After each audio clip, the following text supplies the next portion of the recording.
And first, for giving his introductory remarks and setting the context of the whole webinar and the series that we are conducting, I would invite Dr. Anil Kumar Gupta, sir. He's the professor and head of ECDRM division and the director of Center for Disaster and Health at National Institute of Disaster Management, New Delhi.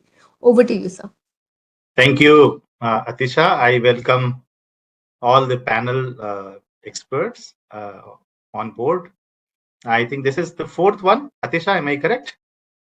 This is the fourth, and I am very happy and feel satisfied that a lot of viewership, lot of people are taking interest in this webinar. They are viewing later also on YouTube. It means that we are really able to do a bit in developing awareness towards preparing and responding to heat wave. Before I say a few words, it would be pertinent to have a round of introduction. So myself, Anil Gupta, as Atisha already introduced me. I work with National Institute of Disaster Management and also looking after the health portfolio, climate change portfolio, and emergency response. So I would request other panelists if they can briefly introduce. Over to Atisha. First, you can introduce, and then others also. Thank you, sir. So I am Atisha Sood. I'm a consultant working at the Center for Disaster and Health at National Institute of Disaster Management, Ministry of Home Affairs, Government of India, New Delhi. Thank you. Over to you, Jugal. Dr. Jugal Kishore. I'm Director Professor and former Head of Community Medicine in Vardhman Mahavir Medical College. I'm now started this Center for Excellence in Public Health Emergency and Disaster Management. And I'm fortunate to be part of NIDM for a long period and continue to be, a strong supporter. Thank you. Thank you, Rasel. So over to. Good afternoon, everyone. Thank you for joining. Very warm welcome and thank you for having me as a part of the series.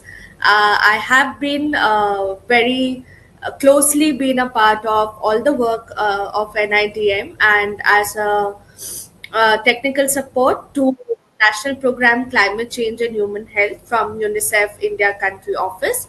I have been associated with building climate resilient healthcare. Very happy to also be a part of healthcare and heat prepared for children. Thank you. Thank you. Mehul Pandya ji. Good afternoon, everyone. I am Mehul Pandya, and I am working with All India Disaster Mitigation Institute since 2001 Gujarat earthquake. And since then, I have been a student of Dr. Anil Gupta, sir. I have been reading his publications and listening to his speeches in various webinars and trainings. And I am really happy and delighted to share our experience of working with children and school on the important issue of heat wave mitigation. Thank you. Thank you. Dr. Vanya. Good evening, everyone. My name is Dr. Vanya Gupta. I am a PG second year student pharmacology in BPS GMC, Sonipat. And I'm here to discuss a very critical topic that affects the most vulnerable members of our society, that's newborns. And we'll see how the heat wave in India is affecting that population. Thank you. Thank you. Hannah.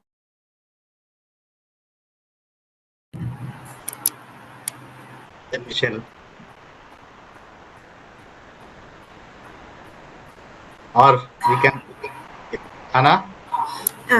Can you hear me on? Good afternoon, everyone. My name is Hannah. I work with Sphere India as a program coordinator for the Sphere India Academy platform.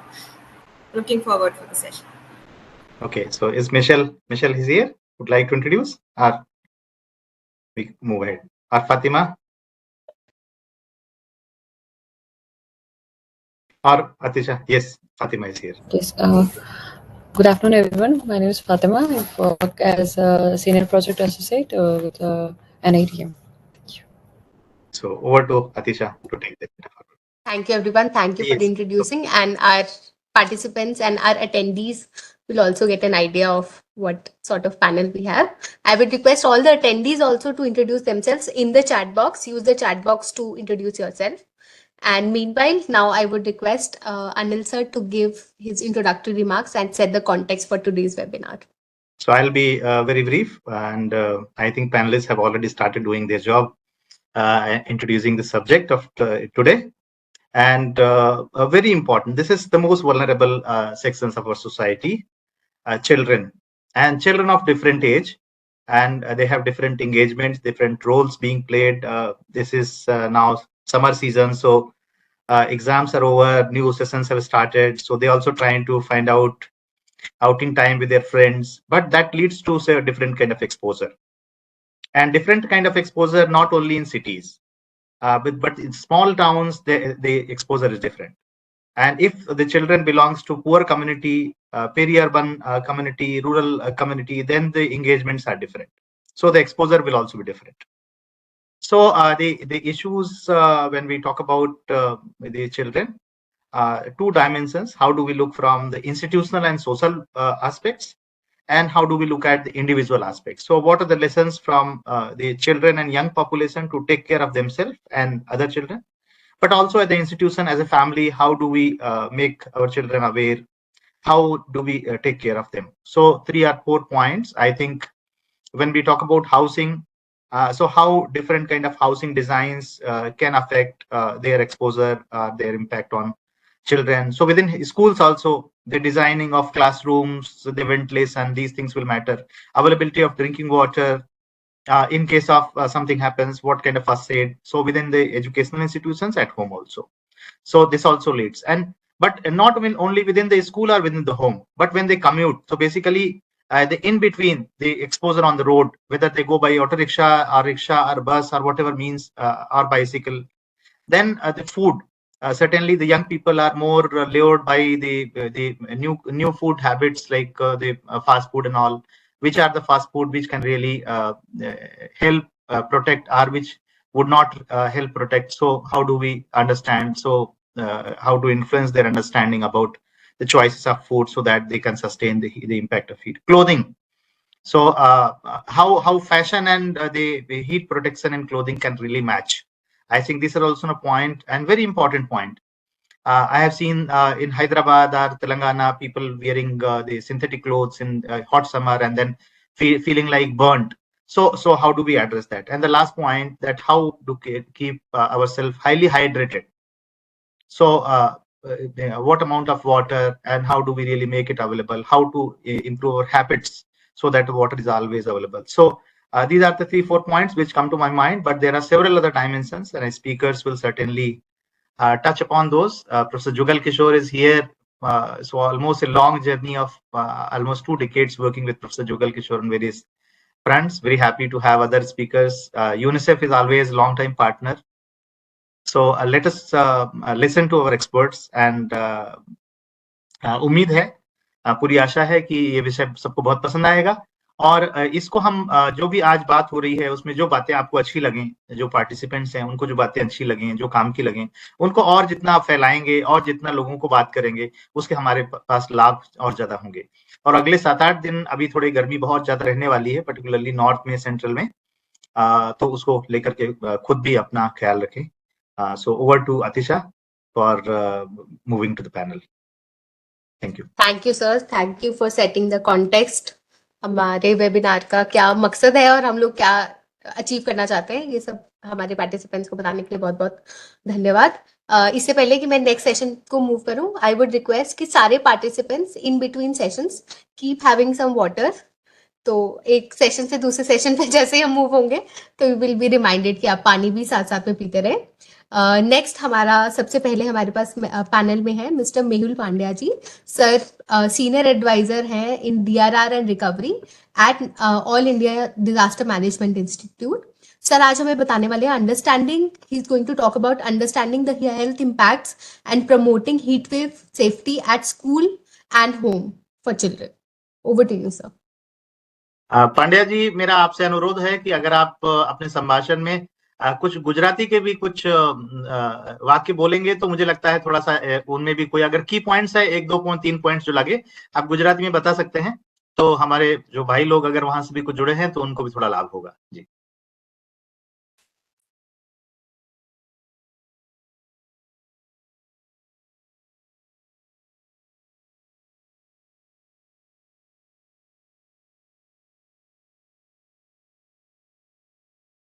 Gupta ji, मैं बिल्कुल try करूंगा, हिंदी भी use करूंगा, थोड़ी बहुत गुजराती भी use करूंगा और थोड़ी बहुत इंग्लिश भी यूज करूंगा।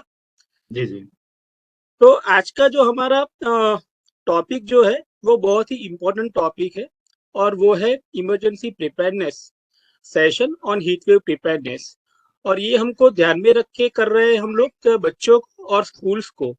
तो मेरा जो प्रेजेंटेशन जो है वो मैंने बहुत सिंपल रखा है ताकि सभी लोग उससे रिलेट कर पाए। तो ये मेरे प्रेजेंटेशन का स्ट्रक्चर है। तो basically in the beginning what I will do, I will try to highlight the vulnerability of children against heat waves, कि वो लोग कितने वल्नरेबल हैं और क्यों है, और वो जब हीट वेव आता है तो बच्चों के ऊपर क्या क्या असर होती है, हाउ दे आर इम्पैक्टेड। और बच्चों पर तो होती ही है पर स्कूल्स भी अफेक्टेड होते हैं, तो स्कूल्स के ऊपर क्या गुजरती है जब हीट वेव्स आते हैं, तो थोड़ा उसके ऊपर भी हम लोग बात करेंगे। और मैं इतना एक्सपर्ट नहीं हूँ, मेरे अलावा काफी सारे पार्टिसिपेंट्स हैं यहाँ पर वेबिनार में जो मेरे से भी ज्यादा शायद एक्सपीरियंस्ड होंगे, पर मुझे जितना समझ में आता है हीट वेव मिटिगेशन का इश्यू, तो उसके हिसाब से मैंने थोड़े स्ट्रेटेजीज कवर किए हैं मेरे प्रेजेंटेशन में, कि हम लोग ऑपरेशनली क्या कर सकते हैं स्ट्रेटेजी वाइज, एनवायरमेंटली हम लोग क्या कर सकते हैं, और इंफ्रास्ट्रक्चर वाइज हम लोग क्या मेजर्स ले सकते हैं। So I'll be touching on these three important aspects of heat wave mitigation and management at the school level. And in the end, I will share 7 to 8 recommendations that are emerging from our own work and work of other partners. तो overall मैं इसके बारे में ये मेरा presentation का structure है और मैं इसके बारे में बात करने वाला हूँ। तो सबसे पहले, Sorry, sir. Sir, can you please make your screen full? Sure, thank you. तो सबसे पहले बात कर रहे हैं कि चिल्ड्रन क्यों ज्यादा वल्नरेबल है। तो उसके 3-4 रीजंस है, मैंने 3 कवर किए हैं यहाँ पर। एक तो फिजियोलॉजिकली वो बहुत ससेप्टेबल है, उनके बॉडीज जो है वो हीट को ज्यादा एब्जॉर्ब करते हैं, और उनका जो एडेप्टेशन जो है, जब हीट बढ़ जाता है तो उनके बॉडीज जो है वो एडल्ट के कंपैरिजन में थोड़ा हीट को एडजस्ट कम कर पाते हैं। तो that makes them more vulnerable to extreme heats. और वो उनका जो स्वेटिंग मैकेनिज्म जो है वो भी अभी डेवलप हो रहा होता है, तो वो अपने आप को बहुत जल्दी से कूल डाउन नहीं कर पाते। तो ये 3-4 फिजियोलॉजिकल रीजंस है कि वो लोग क्यों वल्नरेबल है ज्यादा हीट वेव पे। दूसरा बिहेवियरल फैक्टर्स भी है। अगर बच्चे को हीट वेव लगता भी है, गर्मी लगती भी है, तो वो किसी को बताते नहीं है, they do not talk about that. तो एक वो रीजन है, बिहेवियरल फैक्टर्स है। और उनका जो फिजिकल एक्टिविटी जो होता है तो उसके कारण उनको ज्यादा हीट एक्सर्शन होता है, तो वो हमको ध्यान में रखना चाहिए, वो भी उनको ज्यादा वल्नरेबल बनाते हैं। और they may also forget to hydrate themselves, वो पानी पीना भूल जाते हैं या अवॉइड करते हैं, खेल कूद में पड़ जाते हैं तो ज्यादा वाटर का इंटेक लेते नहीं है। तो वो भी एक रीजन है कि वो लोग क्यों ज्यादा वल्नरेबल है एक्सट्रीम हीट के पीरियड्स में। और दूसरे एनवायरमेंटल फैक्टर्स भी है, जैसे स्कूल एनवायरमेंट जो है, अगर स्कूल एनवायरमेंट में वेंटिलेशन बराबर नहीं है, प्रॉपर शेडिंग नहीं है वेटिंग एरियाज में, तो वो भी क्या होता है, उसके कारण भी बच्चों को ज्यादा असुरक्षित सा महसूस होती है और वो लोग फील करते हैं ज्यादा हीट को। और आउटडोर एक्टिविटीज और sports can also increase the risk of heat waves during the high temperatures. तो ये सारे फैक्टर्स जो है वो कुल मिला के बच्चों को ज्यादा वल्नरेबल बनाते हैं। दूसरा, उनके ऊपर यह असुरक्षित तो है ही बच्चे, और उनके ऊपर जब हीट वेव आता है तो क्या इम्पैक्ट रहता है, वो कैसे अफेक्टेड होते हैं। तो एक तो ऑब्वियस रीजन है कि भाई हेल्थ इम्प्लीकेशंस आते हैं, वो डिहाइड्रेशन होता है, हीट स्ट्रोक उनको लग जाता है। और अगर किसी बच्चे को या बच्ची को पहले से ही कोई एग्जिस्टिंग हेल्थ कंडीशन है, जैसे अस्थमा है, तो ये एक्सिबरेट करता है हीट वेव के पीरियड के अंदर। और दूसरा, उनका लर्निंग भी अफेक्टेड होता है, heat can impair learning also, and overheated classrooms में also lead to reduced academic performance. हमने वो भी देखा है और काफी सारे रिसर्च ने वो पॉइंट आउट किया है कि उससे परफॉर्मेंस भी बच्चों का डाउन जाता है अगर गर्मी ज्यादा होती है तो। और पुअर न्यूट्रिशन, ये इश्यू तब आता है जब पेरेंट्स जो है वो काफी गरीब परिवार से आते हैं या फैमिलीज में से आता है, और उनको वो न्यूट्रिशनल मील्स प्रोवाइड नहीं कर पाते अपने बच्चों को। हीट वेव जब आता है तब प्राइजेस भी बढ़ते हैं फूड कमोडिटीज के, और दूसरा भी स्कूल्स भी बंद होते हैं, तो उन बच्चों को जहां से वहां से वो जो सप्लीमेंट मिलता है तो उसके ऊपर भी असर पड़ता है। तो एक इंक्रीज टेम्परेचर के कारण बच्चों के माल न्यूट्रिशन पर भी असर पड़ता है और बच्चों का भूख भी मर जाता है, ऐसा हमको स्टडीज ने बताया है। तो एक न्यूट्रिशनल डेफिशिएंसी भी एक उसका इम्पैक्ट पड़ता है बच्चों के ऊपर हीट वेव के कंडीशंस में। अब बच्चों के ऊपर जो इम्पैक्ट जो था उसका हमने बात किया। अब स्कूल्स के ऊपर क्या इम्पैक्ट रहता है, तो एक तो स्कूल्स के जो क्लासरूम्स होते हैं तो उसका टेम्परेचर बढ़ जाता है, तो lack of adequate cooling system can lead to overheated classrooms which impact the education, और बच्चों का एब्जॉर्प्शन कैपेसिटी भी उससे कम हो जाता है। और heat stress affects concentration, productivity and comfort of students and teachers both. सिर्फ बच्चों के ऊपर असर नहीं होता है पर टीचर्स के ऊपर भी उसका असर रहता है। दूसरा, इंफ्रास्ट्रक्चर जो है, जो भी थोड़े बहुत जहाँ पर ज्यादातर गरीब बच्चे जाते हैं वहां पर इतने कूलिंग इक्विपमेंट्स या फैसिलिटीज नहीं होते हैं वहां पर जो भी थोड़े बहुत होते हैं तो उसके ऊपर ज्यादा स्ट्रेन पड़ता है ड्यूरिंग द हीट वेव, और उसका मेंटेनेंस भी बढ़ जाता है, खर्चा भी बढ़ जाता है और माल फंक्शन भी ज्यादा करते हैं during the extreme heat period. और दूसरा, एक पोटेंशियल फॉर पावर आउटरेज भी हमने देखा है कि काफी जगह पर हीट वेव के पीरियड के ड्यूरिंग एनर्जी का डिमांड बढ़ जाता है, तो उससे क्या होता है कि फ्रीक्वेंट पावर आउटरेजेस होते हैं और जो गरीब विस्तार जो होते हैं, एरियाज जो होते हैं, वहां पर वो ज्यादा फ्रीक्वेंट रहते हैं, तो वहां पर भी बच्चों को और वो स्कूलों को ज्यादा इम्पैक्ट रहता है। और हीट वेव्स के कारण आउटडोर एक्टिविटीज के ऊपर भी असर पड़ता है, जो बच्चों के ग्रोथ के ऊपर भी इम्पैक्ट करता है। तो ये सारी चीजें स्कूल्स के ऊपर भी असर करती है और स्टूडेंट और टीचर्स के ऊपर। तो इन टर्म्स ऑफ स्ट्रेटेजी मैं सोच रहा था कि कौन कौन सी स्ट्रेटेजीज अगर करें हम लोग या लोग कर रहे हैं, तो मैंने एक एनालिसिस किया कि एग्जिस्टिंग एनजीओस क्या कर रहे हैं, गवर्नमेंट क्या कर रही है, स्कूल्स अपने आप खुद में क्या कर रहे हैं। तो मुझे 10 या 15 चीजें मिली जो वो लोग ऑलरेडी कर रहे हैं, थोड़े जो है वो ट्राई कर रहे हैं करने का, और काफी सारे जो कुछ भी नहीं कर रहे हैं। तो जो कुछ भी नहीं कर रहे उनको ये शायद स्ट्रेटेजीज जो है which are tried and tested शायद यूजफुल रहे, और आज के हमारे पार्टिसिपेंट भी ये मैसेजेस अगर कैरी करें दूसरे टीचर्स के साथ, दूसरे एनजीओ के साथ, अपने कॉलीग्स के साथ, बच्चों के साथ, तो शायद हमारा ये सेशन जो है वो प्रोडक्टिव रहेगा। तो एक तो ऑपरेशनल मेजर्स हमने क्या देखे हैं और स्कूल्स क्या कर रही है। तो एक तो स्कूल्स क्या कर रही है हीट वेव के पीरियड्स में, एक तो वो लोग अपना जो वर्किंग आवर्स जो है वो एडजस्ट कर रही है। अगर एक्सेसिव हीट है तो कुछ स्कूल्स तो छुट्टी भी दे देती है, और कुछ स्कूल्स जो है वो अपने टाइमिंग चेंज करते हैं।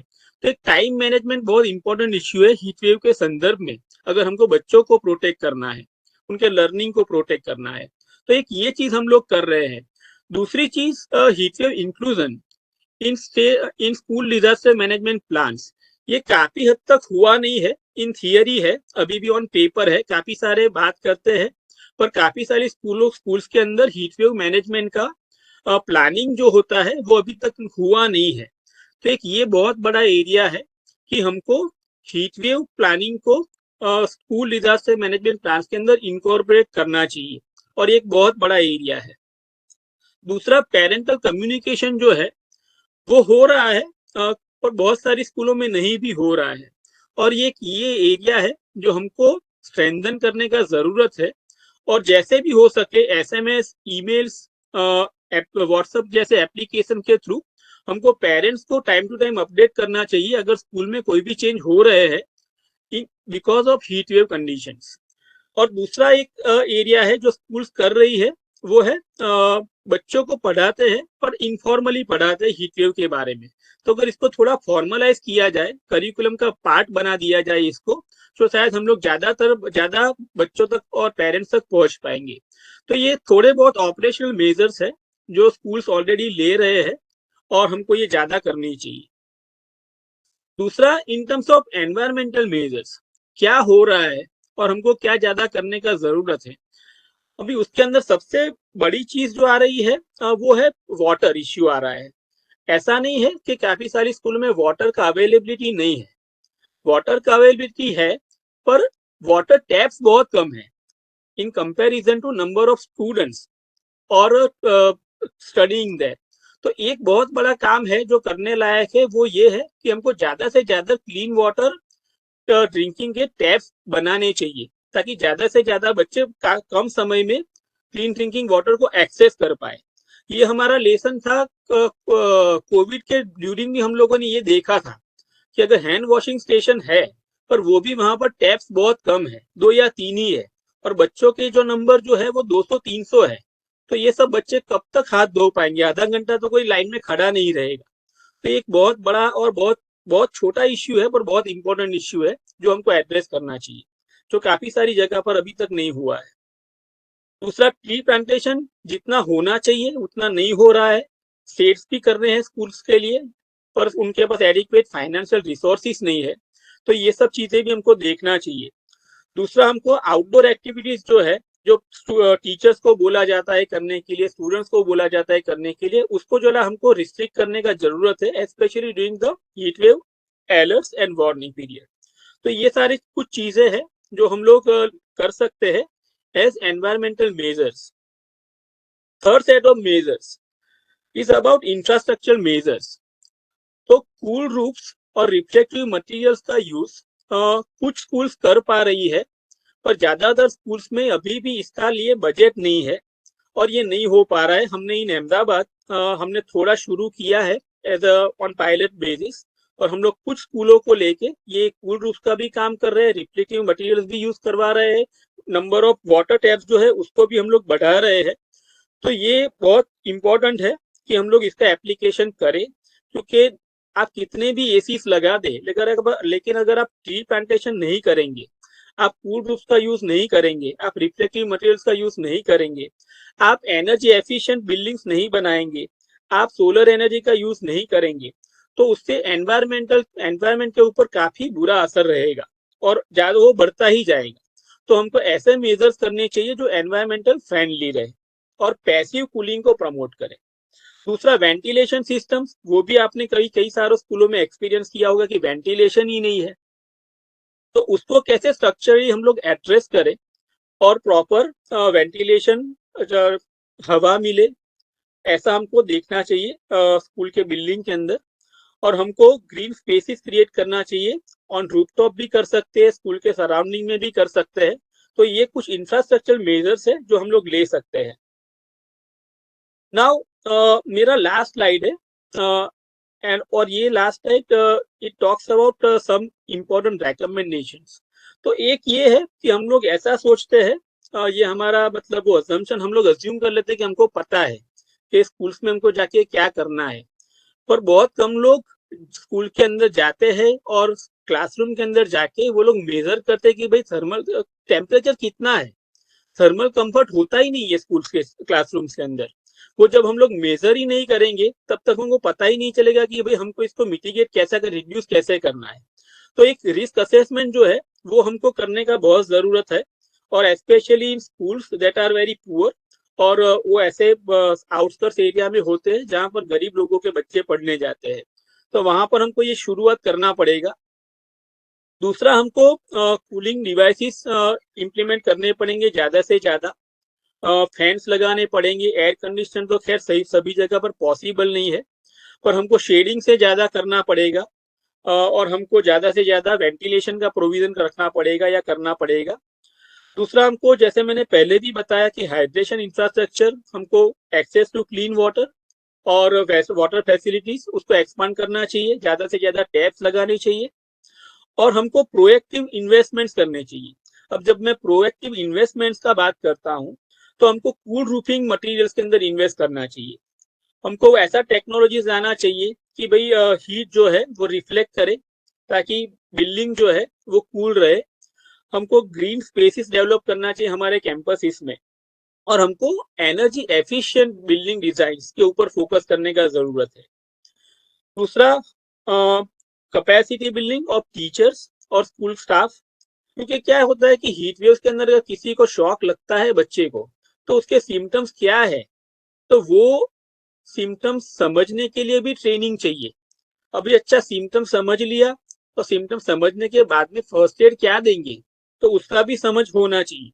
और कौन सी चीजें एज अ फर्स्ट एड हमको रखना चाहिए, तो वो भी हमको थोड़ा, हमारा already existing first aid kit जो है उसके अंदर थोड़ा और चीजें हमको ऐड करना चाहिए। तो उसका भी हमारे पास लिस्ट है, अवेलेबल है, एनडीएमए के वेबसाइट पर भी अवेलेबल है। तो वो भी हमको थोड़ा हमारा रिवीजन करके उसको इंस्टॉल करना चाहिए। और last but not the least, effective communication बहुत इंपॉर्टेंट है। प्रोटोकॉल्स ही नहीं है हमारे स्कूल के पास कि भाई हीट वेव का एडवाइजरीज जब आता है स्कूल्स के पास, तो उसको पेरेंट्स के पास और दूसरे स्टाफ के साथ कैसे शेयर किया जाए इन अ टाइमली मैनर। और दूसरा कि हमको ज्यादा से ज्यादा सब्जेक्ट्स के ऊपर और ज्यादा से ज्यादा लैंग्वेज में हमको हीट वेव का अवेयरनेस जो है वो क्रिएट करना चाहिए। और चाइल्ड फ्रेंडली जो मटेरियल्स है उसको हमको ज्यादा से ज्यादा डेवलप करना चाहिए, ताकि चिल्ड्रन को पता भी चले और उनका इंटरेस्ट बना रहे। तो ये थोड़ा हमारा एक्सपीरियंस था जो हमने आज शेयर किया है आपके साथ। और हमें बहुत खुशी होगी अगर आप अपना भी एक्सपीरियंस शेयर करेंगे चैट बॉक्स के अंदर। और मुझे लगता है कि हम सबको कुछ ना कुछ नया सीखना मिलेगा आज। Thank you so much. Thank you, sir. Thank you for sharing a very elaborate PPT हमारे साथ। Different strategies आपने share करी in form of operational measures, environmental measures, infrastructural measures, जो भी हम कर सकते हैं, और कैसे advocacy भी important है ताकि हम लोग as a society, as parents, as caregivers push कर सके schools को या administration को, ताकि वो ऐसे मेजर्स स्कूल्स में लाएं जिससे बच्चे जो हैं या स्टाफ भी है वो भी प्रोटेक्टेड रहे in heat and other extreme climates.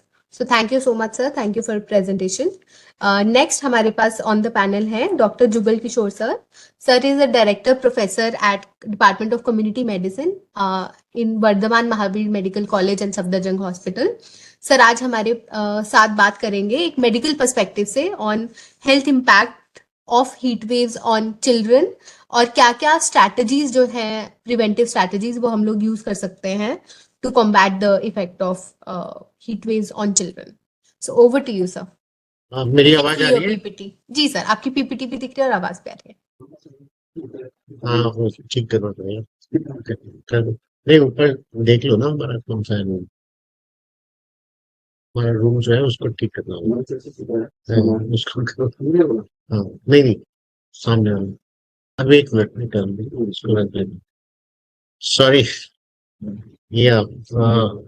Actually, Mayhul has given a detailed presentation, और उनके प्रेजेंटेशन में ऑलमोस्ट सारी चीजें कवर हो गई।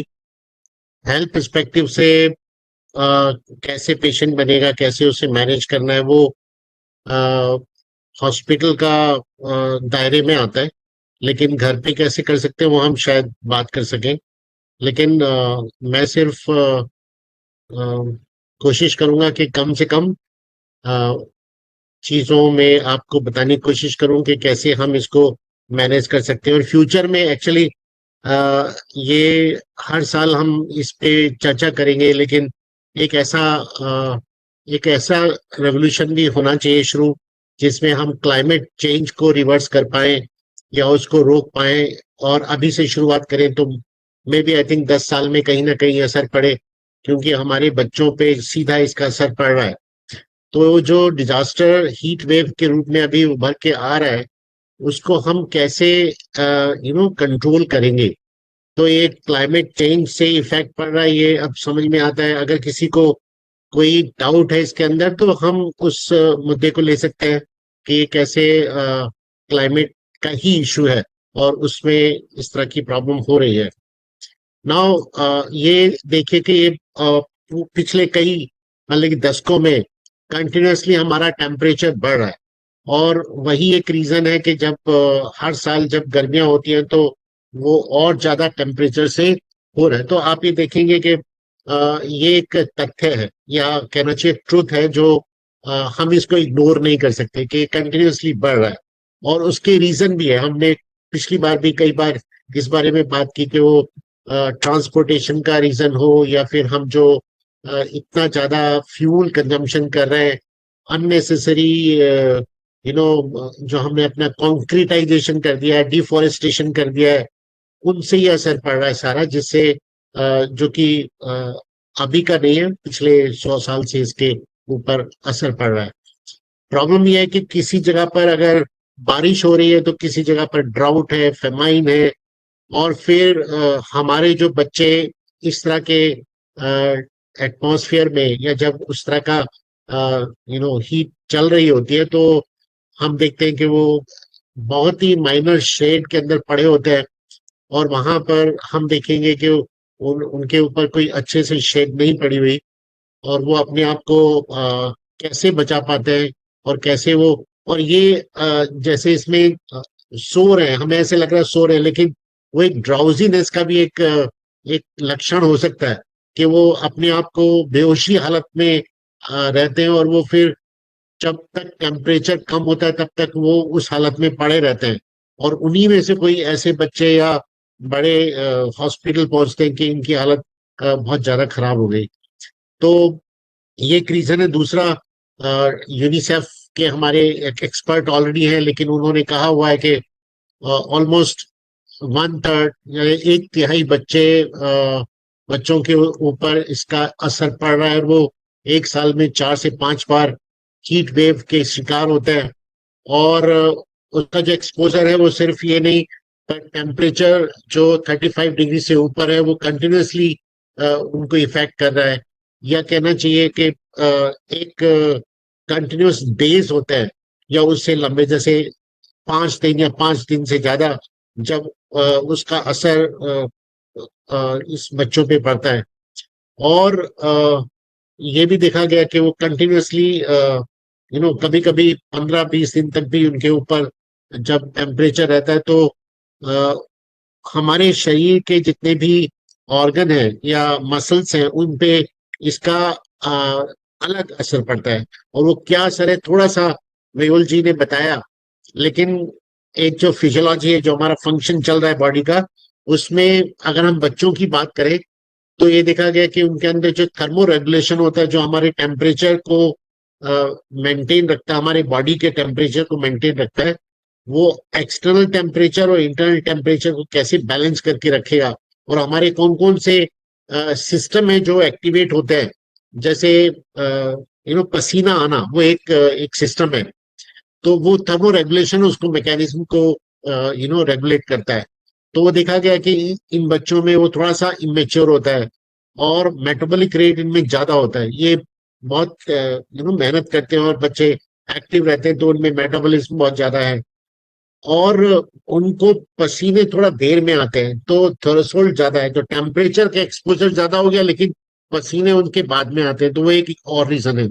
और इनका वॉल्यूम थोड़ा सा कम होता है, क्योंकि फैटी टिश्यू ज्यादा होता है शरीर के अंदर, और वॉल्यूम कम होता है, तो इतना जो एवोपरेशन होना चाहिए या स्वेटिंग होना चाहिए, वो नहीं हो पाता। और हार्ट रेट बहुत तेजी से होता है इनका। एनाटॉमिकली बताया था, पहले भी बताया था, फिर दोबारा बताते हैं कि इनका जो बॉडी सरफेस एरिया है, वो वॉल्यूम जो उसमें वाटर या फ्लूइड है या फिर ब्लड है, उसके बनिस्पत ज्यादा होता है। तो पर्टिकुलरली जो बच्चे होते हैं बिल्कुल छोटे, 1 साल से छोटे, या जो प्री टर्म। और अच्छी बात यह है कि doctor Vania is there who is going to talk about that, कि क्या उनमें किस तरह का असर होगा। तो हम स्पेशली इस चीज को बाद में देखेंगे। एक सोशल जो इफेक्ट होता है उसमें यह है कि जो जिनको केयर गिवर्स, या कहना चाहिए घर में कोई देखने वाला है, वो उसको किस तरह से देख पा रहा है, और वो किस तरह के इन्वायरमेंट में उसको रख पाता है, और उसकी कितनी समझ है, तो और वो कितना उसके ऊपर कपड़े पहना के रखता है। मैंने बड़ी माओं को देखा है कि वो अपने बच्चों को पूरा ठक के रखती है, और पूरा उसको है ना कपड़े हर तरह से पहना के, तो उन्हें समझ में नहीं आता कि ये किस तरह का कपड़ा होना चाहिए। वो भी एक इशू है कि वो नायलॉन के कपड़े हैं, या फिर उनको टोपी भी पहना देते हैं, तो बच्चों की बहुत बुरी हालत होती है उस केस में। तो अगर माँ को पता होता है कि कितना एक्सपोजर करना है, कितना नहीं करना है, वो शायद वो ठीक से हो पाए। तो ये सोशल इश्यूज हैं कि हम कैसे बच्चों को रख पा रहे हैं या उनको देख पा रहे हैं, इन सब चीजों का असर पड़ रहा है। अब हम पिछले सालों से देखें तो हर स्टेट में, इंडिया के हर स्टेट इंक्लूड होते जा रहे हैं जिनके अंदर हीट वेव हो रही है, और नंबर ऑफ केसेस जिनमें डेथ हो रही है वो भी बढ़ते जा रहे हैं। अगर हम 1992 से देखें तो नंबर ऑफ डेथ कंटिन्यूअसली बढ़ रही है, और 2015 तक आप देखेंगे तो ज्यादा हो गई। तो नंबर ऑफ डेथ्स बढ़ रही है, तो ये प्रॉब्लम आहिस्ता आहिस्ता उभर के आ रही है और हमें प्रिवेंटिव मेजर्स लेने ही पड़ेंगे। इसमें जो फैक्टर्स हैं जो ज्यादा इंक्रीज करते हैं हीट वेव के इफेक्ट को, वो है हमारा जो बच्चे हैं जो 4 साल से छोटे हैं उन पे असर पड़ता है, या जो ठंडे जगह से आते हैं और गर्म जगह पे आ जाए तो उनका असर काफी ज्यादा उनके ऊपर पड़ता है, या उनके अंदर कोई बीमारी हो ऑलरेडी। बच्चे ऐसे होते हैं जिनमें दिल की बीमारी है और लंग की कोई बीमारी है, या फिर कोई किडनी की प्रॉब्लम है, तो देखा गया है कि उनके अंदर जो हीट का असर होता है वो ज्यादा होता है और उनमें ज्यादा प्रॉब्लम होती है। दूसरा, मेडिकेशन, लाइक वो कोई दवा ले रहे हैं, बच्चों को हम कई तरह की दवाएं जो कंटिन्यूअसली देते हैं, उनमें हो सकता है कि जैसे उनको कंजेशन रहता है तो हम एंटीहिस्टामिनिक दे रहे हैं, या उनको अगर बुखार है तो उनको हम एंटीपायरेटिक दे रहे हैं, और साथ में फिर हीट वेव हो तो वो और ज्यादा असर कर देती है और वो उसमें बच्चे की जान भी जा सकती है। तो जो बच्चे ऑलरेडी कोई ना कोई दवा ले रहे हैं वो एक बहुत खतरे वाला बच्चा होता है जिसको इफेक्ट ज्यादा पड़ सकता है। तो हम ये कहेंगे कि इनके अंदर ज्यादा वर्नेबिलिटी है, तो बड़े बच्चे फिर भी मैनेज कर लेते हैं, लेकिन जो छोटे बच्चे हैं, जो स्कूल गोइंग बच्चे हैं, उन पे बहुत असर पड़ता है। और इसके बारे में डिटेल में मयूल जी ने बहुत अच्छे से समझाया, बताया। Now little bit of like इसका क्या इफेक्ट पड़ेगा और किस तरह के साइन सिम्टम होंगे। तो सबसे पहला जो सिम्टम होगा वो हीट रैश का होगा। मैं थोड़ा और डिटेल में इसके बारे में बताऊंगा। तो जब एक्सपोजर होगा तो देखा कि उनके शरीर में छोटे छोटे दाने हो जाते हैं, उनको प्रिकली हीट भी बोलते हैं, और ये कॉमनली होता है बच्चों के अंदर। उसके बाद में फिर एडीमा हो जाता है। अगर वो ज्यादा कंटिन्यू रहे तो एडीमा होगा। फिर हीट क्रैम्प्स होते हैं, जो मसल क्रैम्प्स होते हैं, बहुत उनमें दर्द होगा, ऐठन होगी, और फिर उसके बाद में वो ऐठन इतनी स्ट्रांग हो जाती है कि उसमें हाथ पांव मुड़ने लगते हैं। वो एक खतरनाक वाली बीमारी, परेशानी या स्टेज है जिस वक्त में इमीडिएटली हमारे को मैनेजमेंट चाहिए। या फिर उसको बेहोशी होगी, या फिर वो स्ट्रोक होगा, हीट एग्जॉशन इन स्ट्रोक। स्ट्रोक में हम देखते हैं कि उसको प्यास बिल्कुल नहीं लगती, और यूरिन भी नहीं आ रहा, और उसको जो पसीना आना चाहिए वो भी नहीं आ रहा है, शरीर गर्म होता जा रहा है, और उसको सीजर हो सकता है। तो जो मेंटल इन्वॉल्वमेंट होता है या दिमाग का इन्वॉल्वमेंट होता है वो ही बहुत ही खतरनाक स्टेज होती है बच्चे की। तो उस केस में इमीडिएटली उसको ठंडा करना बहुत ही जरूरी है।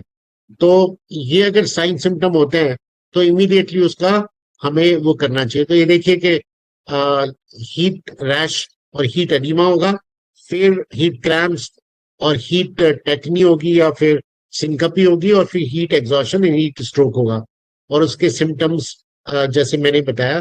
तो जो लास्ट वाले वो इम्पोर्टेंट है, सबको ध्यान रखना चाहिए कि बच्चे में बहुत ही थकान हो, वीकनेस महसूस कर रहा हो, उसको चक्कर आने लगे, सर में बहुत दर्द है, नौजिया वॉमिटिंग सा उसको लग रहा है, मसल्स के अंदर क्रैम्प्स हो रहे हैं, स्वेटिंग आ रही है, और स्वेटिंग एक वक्त में आना बंद हो जाए, टेम्परेचर उसका बढ़ता जा रहा है, खाने का उसका बिल्कुल मन नहीं कर रहा है, बहुत इरिटेबल हो गया है, पेशाब नहीं आ रहा है, मुंह सूखा हुआ है, आंखें धंस गई हैं अंदर, तो और उसको कोई मिर्गी आ जाए तो समझ लो कि वो एंड स्टेज पर पहुंच गया। उसका मैनेजमेंट बहुत इंपॉर्टेंट है। इमीडिएटली कॉल सेंटर को बुलाना है, एम्बुलेंस बुलाना है, इमीडिएटली उसको हॉस्पिटल पहुंचाना है, जितना उसको कूल रख सकते हैं कूल करने की कोशिश करना है, और जब तक कि एम्बुलेंस नहीं आती तब तक उसको कूल जगह पे रखना है, ठंडे पानी से उसके ऊपर पट्टियां रखते रहना है, तो वो बच्चा बच सकता है, अदरवाइज उसकी डेथ भी हो सकती है। ये अलर्ट टाइम टू टाइम हमारे न्यूज़पेपर में आते रहते हैं, तो पेरेंट्स को चाहिए कि वो देखें। अगर रेड जोन में है तो बच्चों को कहीं बाहर ना जाने दें।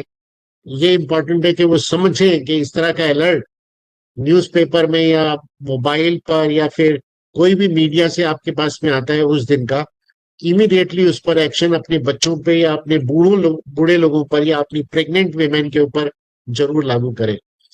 अब ये गवर्नमेंट ने एडवाइजरी लागू की है। उन्होंने कहा है कि आप जनरल पॉपुलेशन में क्या होना चाहिए, मतलब एवरीबडी क्या क्या एहतियात बरते, क्या प्रिकॉशंस बरते।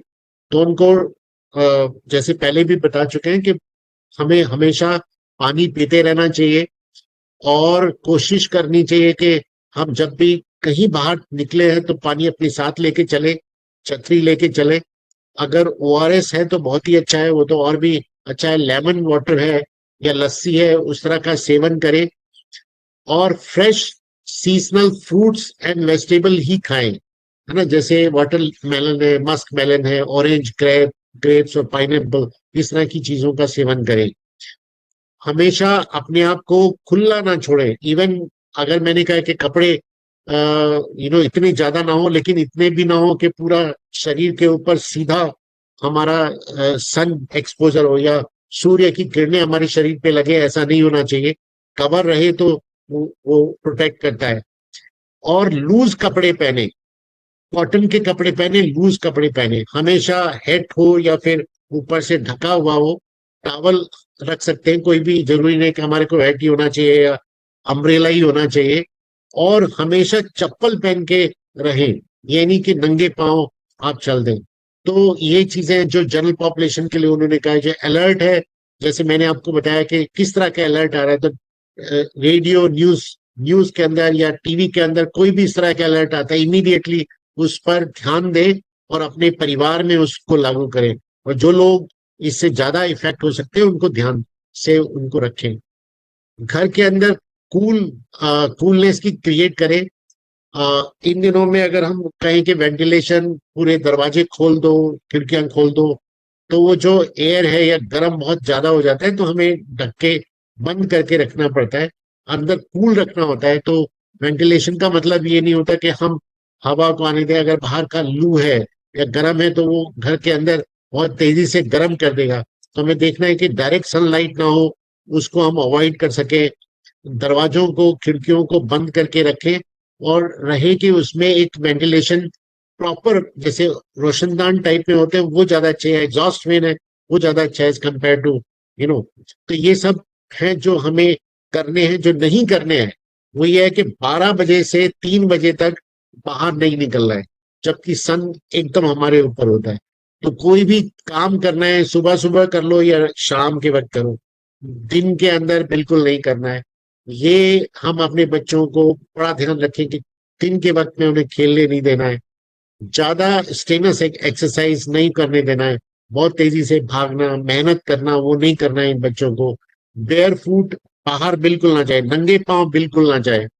उनको कोशिश रहे कि हम पीक समर में, मतलब पीक टाइम में कुकिंग ना करें, सुबह शाम कर लें, वो ज्यादा बेटर है। क्योंकि जब कुकिंग करते हैं तो उसका टेम्परेचर और घर का या किचन का बढ़ जाता है।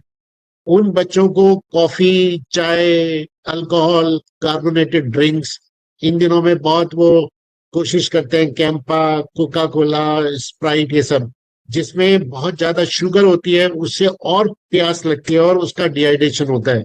तो उनको हम ना इस्तेमाल करें, बल्कि सिंपल वाटर या little cool water is much better than laminated water is better, उसको ज्यादा लें। हाई प्रोटीन डाइट नहीं खाना है। अगर सुबह का रखा हुआ खाना शाम को खाएंगे तो वो सड़ सकता है। तो ध्यान रहे कि हम ऐसे खाने को ना खाएं, क्योंकि आपको हीट के अलावा दस्त शुरू लग सकता है, दैट मतलब कि स्टूल या दस्त आपको लग जाएंगे, इन्फेक्शन हो जाएगा। तो वो कॉम्प्लिकेट कर देती इन चीजें, है ना, कि आपको डिहाइड्रेशन इसकी वजह से भी है और हीट वेव का भी है। तो दोनों बहुत ही स्ट्रॉन्ग आपके ऊपर इफेक्ट डालेंगे, बच्चे के ऊपर पर्टिकुलरली। और बच्चों को कभी भी उसके अंदर ना छोड़ें, व्हीकल के अंदर ना छोड़ें। ये कई सारे एग्जाम्पल हो चुके हैं जिसमें टेम्परेचर उसका बहुत ज्यादा बढ़ जाता है और छोटे बच्चों पे बहुत असर पड़ता है। उसी तरह से हमारे जो जानवर होते हैं छोटे छोटे, उनको भी ध्यान रखें, ऐसी जगह पर ना छोड़ें जहां उनको इफेक्ट ज्यादा पड़ जाए। और जो बच्चे ड्रग्स वगैरह ऑलरेडी ले रहे हैं तो उनको ज्यादा ध्यान देना इन चीजों का। तो मुझे लगता है कि मैं ऑलमोस्ट सारी बातें कह चुका हूँ। ये है कि ये जो गाइडलाइंस है या फिर कहना चाहिए कुछ यू नो स्लाइड्स और एजुकेशनल मटेरियल ऑलरेडी सर्कुलेट हो चुका है, गवर्नमेंट ने निकाला है।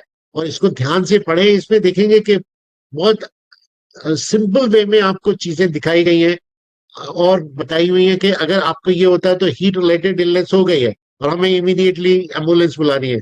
और देखिए एक ही स्लाइड के अंदर आपको सब चीजें बता दी है उन्होंने, और इसमें जो इंफॉर्मेशन है बहुत ही क्लियर है। तो इस तरह की चीजें सर्कुलेट करें। आपके पास आ गई है तो अपने दोस्तों के पास भेजें, जिससे कि वो बच्चों को या बड़ों को अपना संभाल सके या उनको हीट का इफेक्ट ना होने दें। तो धन्यवाद, thank you very much. Thank you sir, thank you for sharing a lot of thing that we can do. क्या हम लुक आउट कर सकते हैं, साइन सिम्टम्स क्या हैं, कैसे हम अपने बच्चों को, अपने आसपास के बच्चे, पेट्स, सब लोगों की ध्यान रख सकते हैं और क्या सब देख सकते हैं। नेक्स्ट हमारे पास अब है मिस चहक आहूजा जी। मिस चहक is a technical consultant on climate resilient and sustainable health care in UNICEF India. आज हमें चहक जी हमारे साथ बात करने वाली है on creating heat resilient school environments for children. Over to you चहक।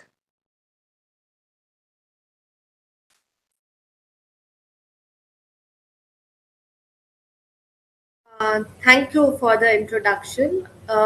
I hope my screen is visible. Yes, it's visible. सबसे पहले तो मैं बोलना चाहूँगी कि मेरे पहले जो स्पीकर्स हैं उन्होंने काफ़ी चीज़ें ऑलरेडी बात कर ली है. I would just try to bring them together and also speak about कि हम नेशनल गवर्नमेंट्स और स्टेट गवर्नमेंट्स के साथ यूनिसेफ कैसे ऑलरेडी काम कर रहा है ये सब चीज़ों को एड्रेस करते हुए. जैसे कि ऑलरेडी मेंशन करा है कि मैं यूनिसेफ रिसोर्स हूँ national program climate change and human health के साथ. एंड आज का जो टॉपिक है हमारा वो है क्लाइमेट रेजिलिएंट एजुकेशन सिस्टम को हम कैसे करें.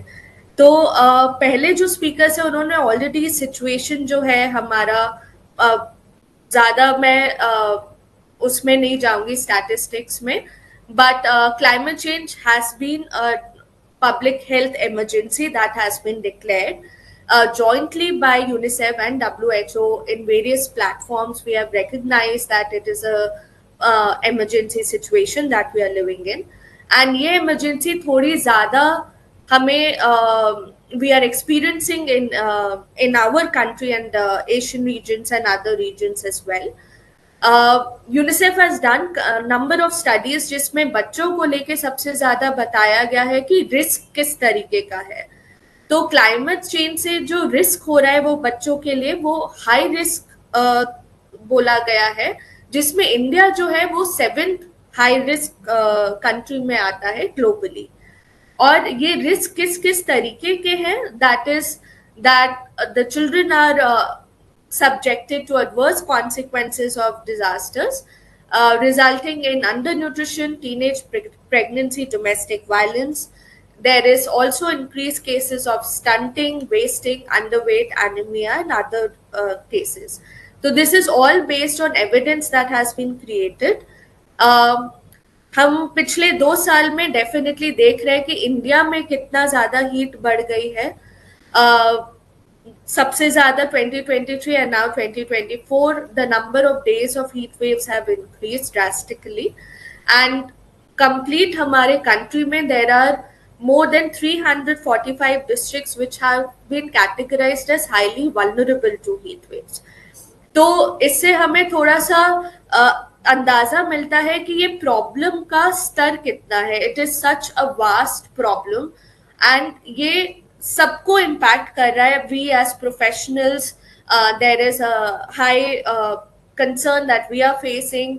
डेफिनेटली लेबर्स जो हमारे हैं, डोमेस्टिक वर्कर्स हैं, all sorts of social categories are going through adverse cases because of this.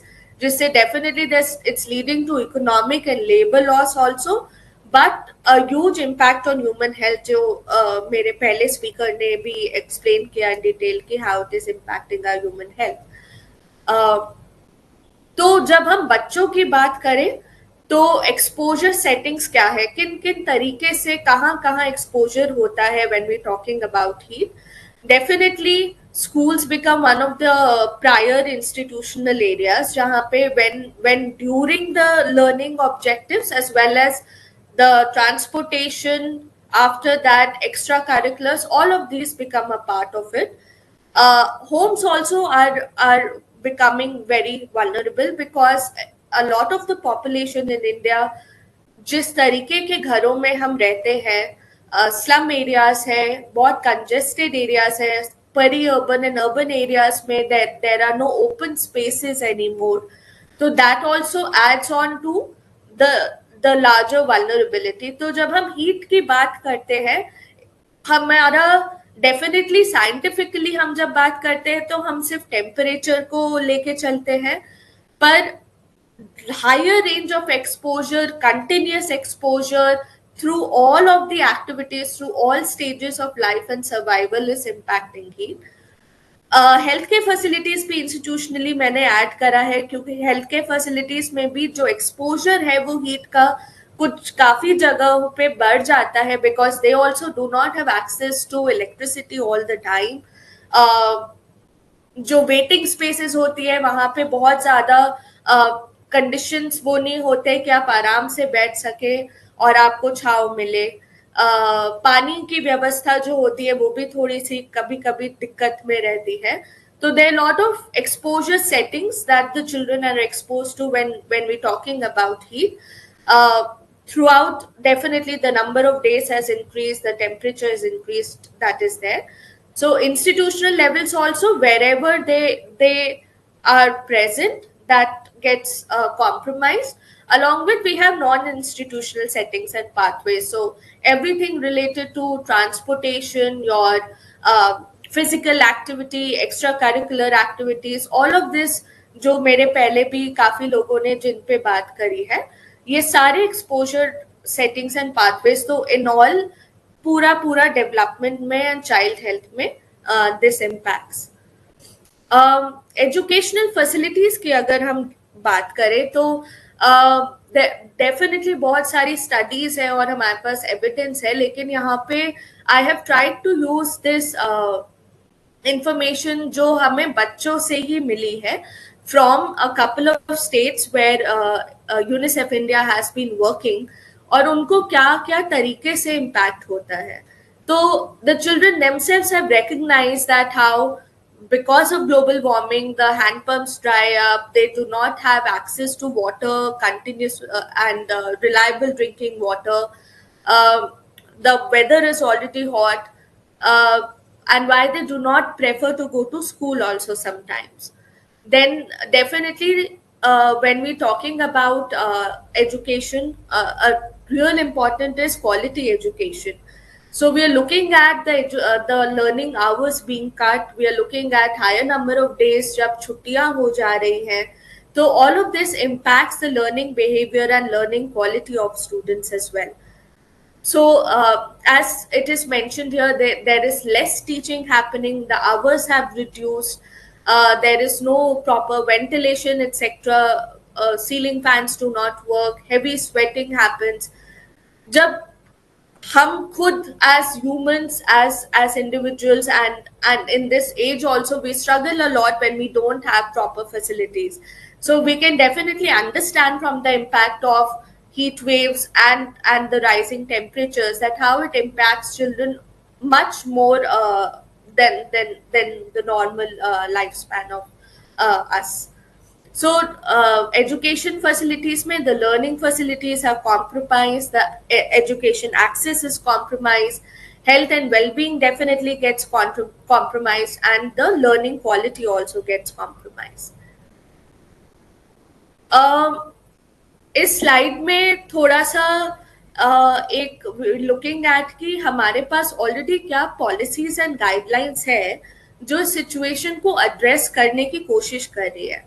So there is National School Safety Policy Guidelines. There is National Education Policy which talks about climate change. The National Program on Climate Change and Human Health has identified children as a really important vulnerable group and is engaging in awareness generation, capacity building, and other measures to improvise outreach and also protective behaviors to heat.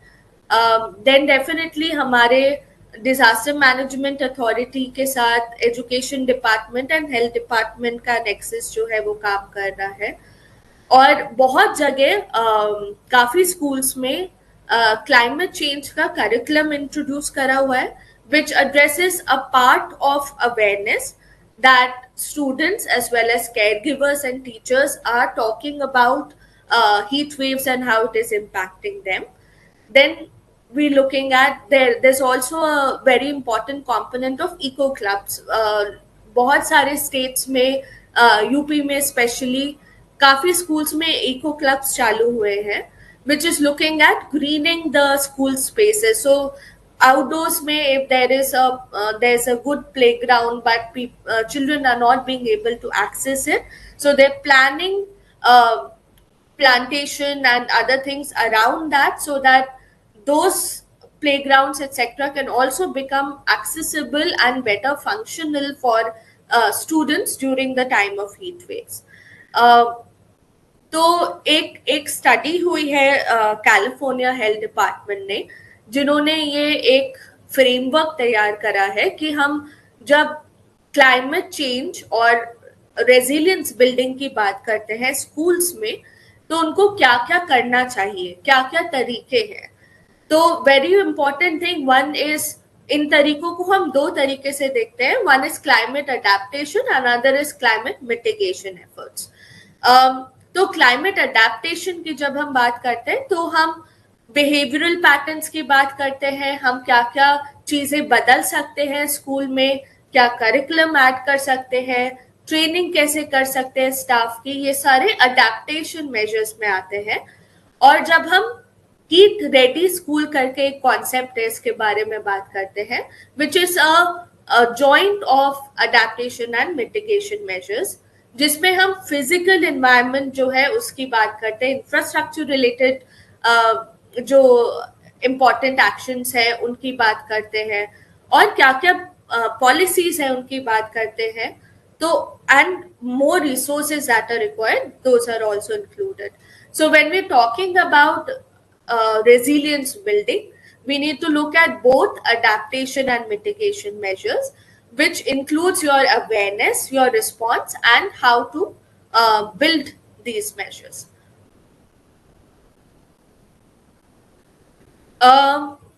तो I think doctor Mehul ने काफी कुछ cover कर लिया था जब वो climate adaptation की उन्होंने बात करी थी जिसमें warnings and alerts which becomes very important. अभी तक हमारे पास जो है वो वार्निंग जो है IMD से इशू होती है which is sent up till the district level. District has the responsibility to disseminate it to all the departments. तो मोस्टली क्या होता है कि ब्लॉक लेवल तक तो वार्निंग्स चली जाती हैं पर हम जब फैसिलिटी लेवल की बात करते हैं तो फैसिलिटी में स्कूल के अथॉरिटीज के पास, पेरेंट्स के पास, लोकल जो बॉडीज हैं उनके पास ये alerts and warnings on a regular basis जाना और उनको समझना कि ये वार्निंग किस लिए है, आज क्या कैसे करना है, दैट इज समथिंग जो हमें थोड़ा और काम करना पड़ेगा. अवेयरनेस बिल्डिंग डेफिनेटली काफी सारे डिपार्टमेंट साथ में मिलके posters or miking, lot of drives are being conducted around awareness generation on preventive behaviors for heat wave, जिसमें especially for children also these have been recognized. Curriculum and training में in a lot of states there has been inclusion of curriculum of climate change and heat. और training भी है जिसमें teachers को भी include करा जा रहा है डिस्ट्रिक्ट लेवल ट्रेनिंग्स में with this disaster department to be better prepared to climate change and emergencies. Then school building greening की बहुत जगह बात हो रही है where schools are taking measures through eco clubs and other resources to build such places, such common places where children are safe, which there is reduced exposure and other such engagements. Virtual engagement, online classes and all are being build up. Medical support and supervision की काफी जरूरत है. जब हम heat की बात कर रहे हैं, it is not a one day thing, it is something that children are being exposed to on a regular basis for higher longer duration. इसीलिए हमें थोड़ा सा और कैपेसिटी बिल्ड करना पड़ेगा या कोई मेजर्स लाने पड़ेंगे कि जो मेडिकल टीम है हमारे इंस्टीट्यूशंस में वो इमीडिएटली अवेलेबल हो पाए, या वो जो हाई टेम्परेचर डेज है उनमें वो स्कूल विजिट्स भी करते हैं कभी कभार, तो वो इंश्योर करे on a regular basis. And definitely there is an need to look at the nutrition intake. हमारा गर्मी में बहुत नॉर्मल बिहेवियर है कि हम खाना रिड्यूस कर देते हैं. So all of these preventive measures and behaviors need to keep on reinforcing that so that the adaptation component of it can be addressed. एक यहाँ पे मैंने एक विजुअल डाला हुआ है जिसमें हम दिखा रहे हैं कि जो environmental heat as a hazard जो है वो उसके क्या क्या तरीके हैं उसको एड्रेस करने के लिए. तो जब हम student action and administrative control की बात करते हैं, these are mostly adaptation based behaviors, जिसमें we looking at cutting the time, we looking at better behaviors, we looking at how to better manage and adapt to the external conditions. But जब हम आगे बढ़ते हैं, क्योंकि ये अब समस्या बढ़ने वाली है, कम तो होने में I guess it would take a lot of efforts and time. So it's mostly for now, for a couple of years, it's a much larger situation that we're looking at. तो इसके बढ़ते ही हमारे लिए और ज्यादा समस्या क्रिएट होगी to keep students out of the heat. So that physical separation that we're looking at is kind of impossible to achieve, which is why we need to look at both mitigation as well as adaptation measures.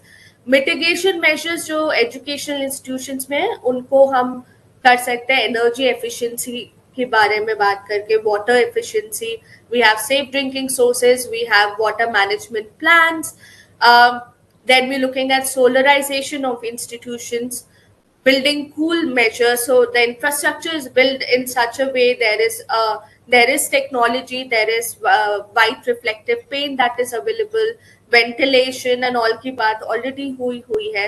So there are a lot of things which are coming up which can become very important and core part of how we look at institutions and the infrastructure. Transportation definitely becomes very important when we're talking about children, and also building on digital infrastructure, because climate change में एक ऐसा बोला जाता है कि आपको worst के लिए तैयार होना चाहिए.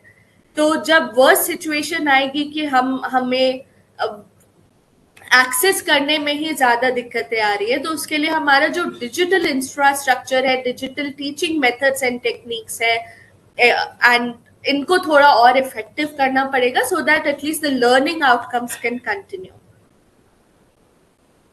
वेरी ब्रीफली हमारा एक स्कूल सेफ्टी प्रोग्राम है जो यूनिसेफ कर रहा है, और एक healthy environment healthy children programme है जो यूनिसेफ कर रहा है. Both are being carried out with NDMA NIDM collaboration, also the national program climate change and human health. So we're working with multiple ministries to look at this situation.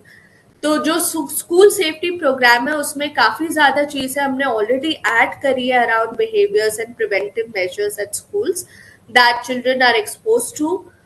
Regular trainings are also provided to teachers and other caregivers on how to take up measures, and also काफी resources तैयार करे हैं UNICEF headquarters as well as national office ने कि क्या समस्या है, assessing the situation, and how we can go forward with it when looking at different level of institutions, that is schools, healthcare facilities as well. ये कुछ resources है, ये एक नया तो definitely as national program is working very much on heat waves, where awareness and capacity building is a very important thing. So regularly we are creating content and posters and other audio visuals etc, जिसमें हम सारी population groups को, vulnerable population groups को address कर रहे हैं. So this talks about children also, that what they can do and what are the effects of extreme heat on children. Thank you. Thank you, Chehek. I would request you to please also share links of these resources on the chat box so that our attendees can Sure. access those. So thank you. It was very informative presentation, and I'm sure we have learned a lot from this presentation as well.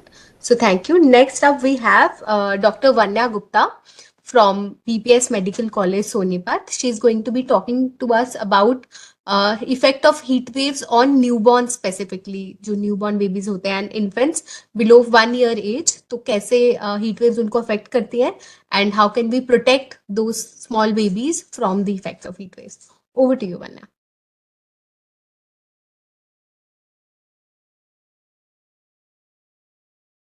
Can you unmute yourself? I've sent you a request.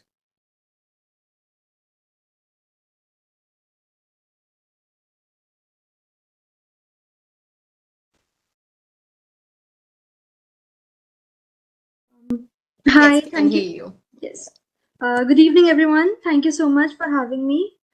And I'm here to discuss about the most vulnerable members of our society, that is the newborns, and the impact of heat waves that happens in that part of the society in India, as the temperatures are soaring and the climate patterns are shifting.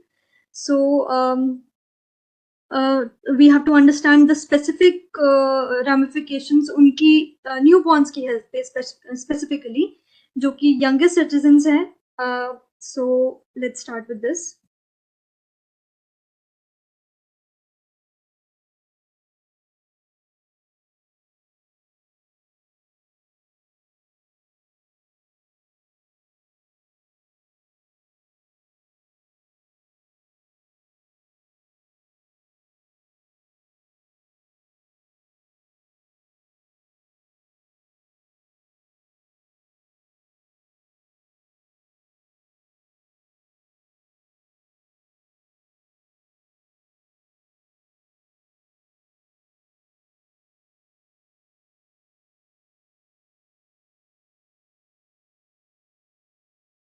Is the slide visible?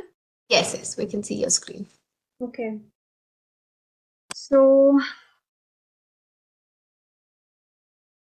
India's sweltering heat waves are posing a grave threat to the health and well-being of newborns. As our distinguished speakers have already discussed so much in such an elaborate way, I am going to focus on newborns specifically. And so let's start with the definition. The heat waves that are temperatures exceeding more than 40 degrees Celsius. These are extreme temperatures that have severe physiological impacts, especially on the vulnerable populations like newborns. There is widespread impact of heat waves that covers vast geographic regions, affecting entire communities and overwhelming local infrastructure. तो जो scale है heat waves का, वो बहुत ही large, बहुत ही बड़ी geographical areas में देखने को मिलता है, and that poses a very severe health risk on especially the newborn population. अब newborns जो है वो definitely बहुत ही sensitive हैं हीट वेव्स के लिए, और हीट के जो डैमेजेस हैं उसके लिए they have underdeveloped thermoregulatory systems, जिसकी वजह से they struggle to adapt to abrupt changes जो कि एनवायरमेंटल टेम्परेचर्स पे आते हैं. तो बहुत ही वल्नरेबल पॉपुलेशन है जिन पे हमें फोकस करना चाहिए ड्यूरिंग हीट वेव्स। सो क्या क्या फिजियोलॉजिकल इम्पैक्ट्स हो सकते हैं हीट वेव्स के? Let's see, there is elevated heart rate हमें देखने को मिलती है as their bodies struggle to regulate the temperature and maintain homeostasis, and respiratory distress देखने को मिलती है due to extreme heat that can compromise a newborn's respiratory function, leading to labored breathing and increased risk of respiratory infections also. There's excessive sweating क्योंकि newborn's की जो ability होती है sweat करने की that's limited, but extreme heat की वजह से there's excessive sweating and fluid loss, and electrolyte imbalance देखने को मिलता है, fluid loss and electrolyte imbalances. So newborns have a high surface area to volume ratio, as already discussed earlier, that makes them more susceptible to rapid fluid loss during heat waves. This can lead to dangerous dehydration if not closely monitored. And electrolyte disturbances due to excessive sweating and fluid loss, and that can disrupt the delicate balance जो कि electrolytes को होता है, sodium, potassium, calcium, जो कि imbalance कर सकता है organ functions को and उनके neurological development को. अब newborns जो है they have a heightened susceptibility to respiratory distress. Heat waves उनके lung function को impair कर देते हैं. They have a delicate respiratory system of newborns, and that leads to decreased lung capacity and difficulty in breathing. There's increased risk of apnea. Apnea are episodes of stoppage of breathing. Extreme heat can trigger these episodes of breathing cessation in preterm and low birth weight infants, जो कि that require urgent medical attention. There's exacerbation of pre-existing conditions. Newborns with underlying respiratory issues, जिनको already कुछ ना कुछ comorbidity है, respiratory issues है like respiratory distress syndrome, they have higher risk of complications during heat waves.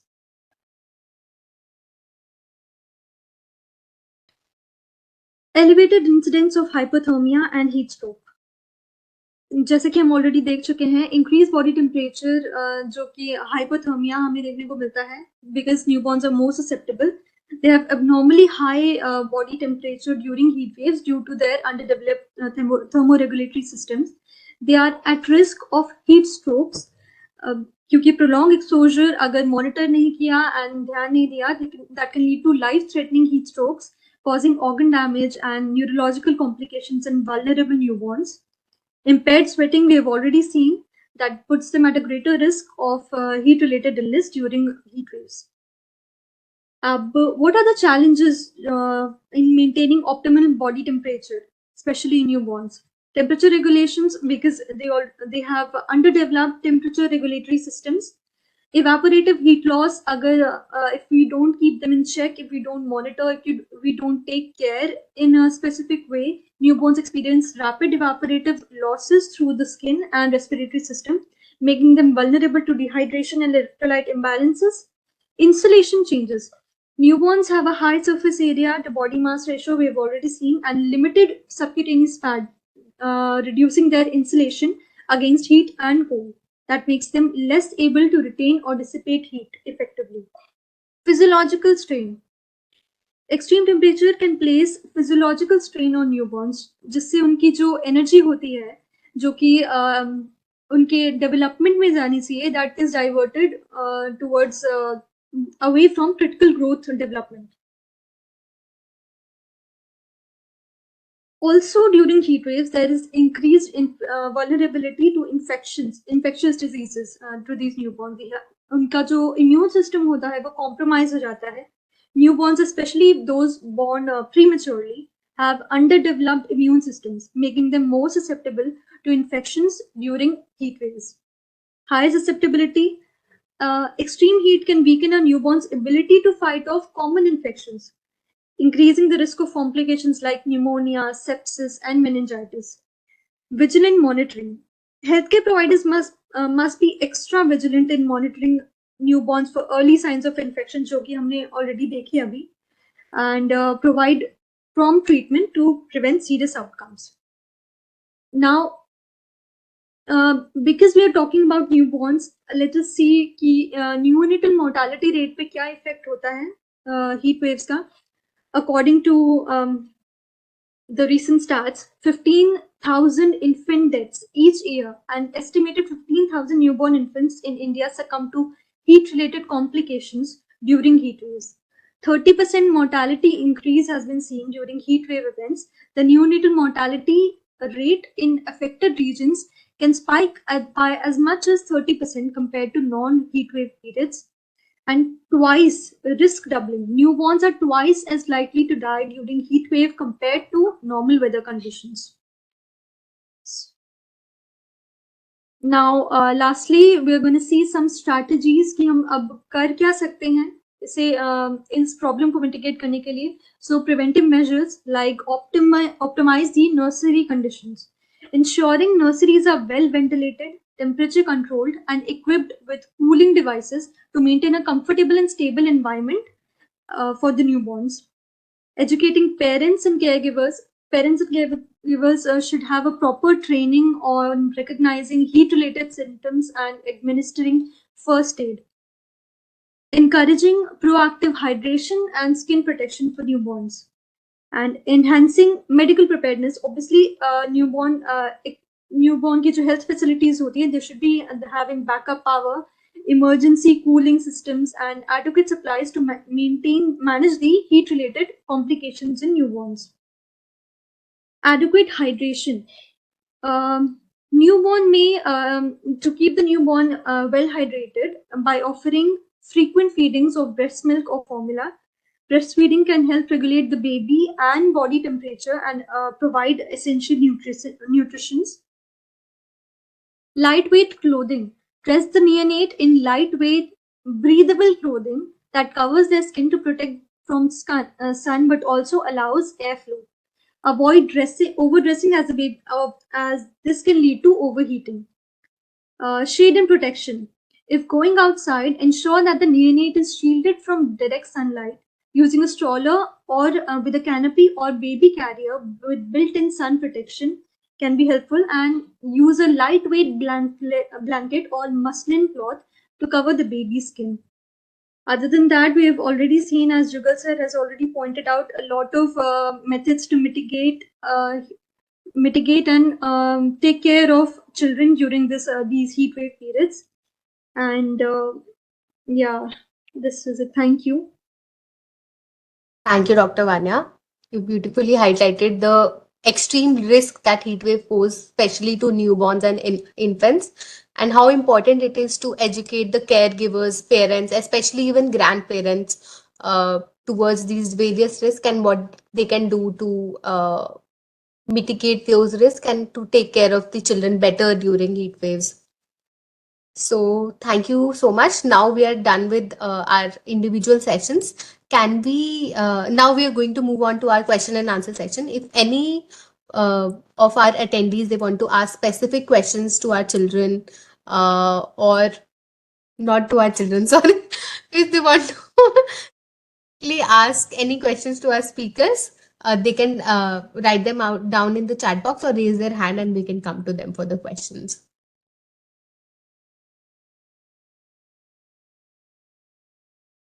We've also shared links of some IEC material for awareness in the chat box, and all the PPTs that have been used by our speakers today will be shared with the attendees later on. Do you have any questions? No. Sir, we also had one student from 3rd class who had joined the webinar earlier, but now he seems to have left the webinar. He had stayed through almost half of the session. He was a 3rd class student.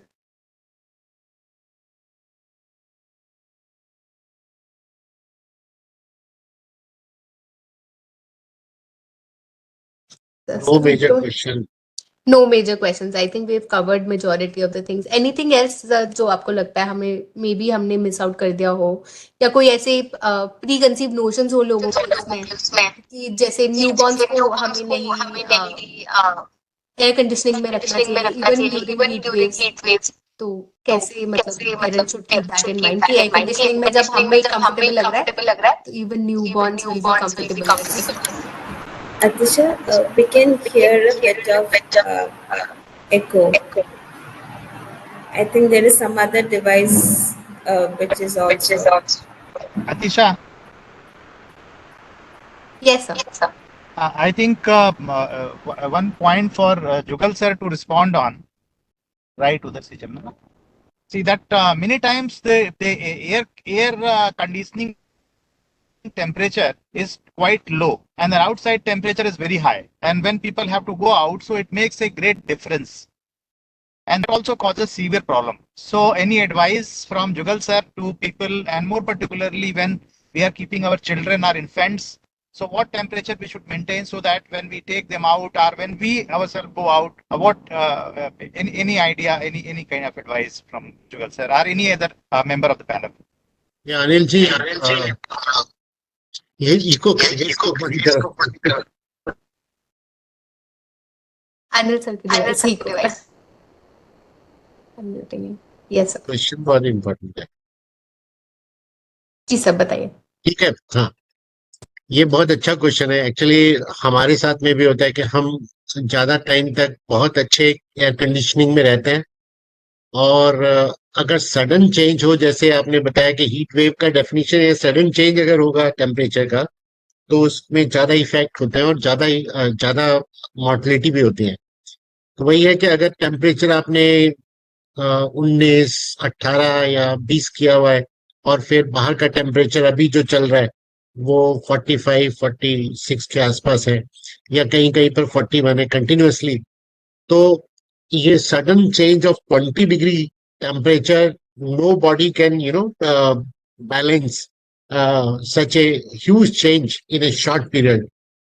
तो ऐसा जो body को चाहिए वो हमारे को actually कभी भी 18, 19 और 20 के आसपास टेम्परेचर कभी नहीं रखना चाहिए अपने उसके लिए एयर कंडीशनिंग में. It should be always around 25, 26, 28 is the best. 27, 28 is the best. तो टेम्परेचर हमारा उस तरह से रखना चाहिए जो नॉर्मल ये रूम टेम्परेचर होता है. और बच्चों से खास तौर से जो old people, even we have found कि continuously going out in can create lot of exhaustions, weakness, cramps immediately, and the people become tired.